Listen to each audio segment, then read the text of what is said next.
The only reason that you're not achieving the goal that you want to achieve is it's either a system or a person. What's important inside a business is you get really clear about the functional roles that people play. And whenever I go and work with a team, what I do is I pull them all together and I'll get the lead agent and the admin and operations person and then the sales agent who's working inside of that team, and I'll bring them together and I'll say, hey, guys, I just want to ask you some really simple questions. Who are you and what do you do here?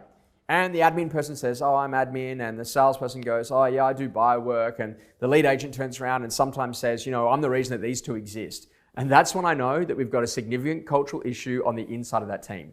The next key thing is I get them to say, hey, can you guys just tell me what is the listing, sales, and income target for the team this month? And I get them all to write it down without being able to look at each other, without looking at each other's work. And what's amazing is they all have completely different numbers written down around what the team's listings, sales, and income targets are. The number one thing in business? Get alignment. You've got to get alignment. People need to know what the Everest is that we're going to go out there and chase. If we're going to be climbing up to the top of Everest, we need to know what direction we're going to be going in, what conditions are going to be ahead to make sure that everyone's prepared. And it's no different in business. You see, the reality of it is that I just don't want to put someone on to be an assistant or a junior or a co-agent. I actually want to put someone on because they're going to play a functional role inside of the business, which is going to allow us to rapidly transform what it is that we do. You see, I don't want a buyer's agent. I actually want someone who can be an agent inside of the team. I want someone who can list. I want someone who can sell. I want someone who can negotiate. I want someone who can go and do auction day. Because the benefits of all of that is that if I'm on holiday, someone else can be doing those things to me on the inside of the business.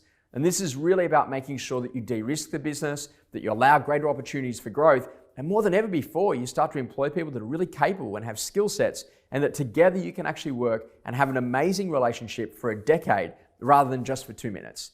And then when it comes to admin, oh my God, don't call yourself admin anymore. You are literally the head of customer success.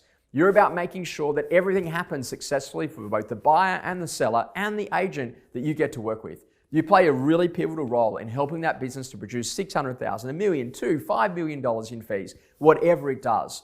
The way that people describe what they do tells me how they think about what they do and what sort of impact that has. And if you can get people to really clearly articulate that they play a really significant role on the inside of the business, that's where things will change for you. What I've got to tell you is that the most important thing in business is to get people back into their functional lanes. What's the job that this particular person is solving? What problems do they solve on the inside of the business? How are we measuring that level of success? And most importantly, what are we doing to make sure that our people get even better?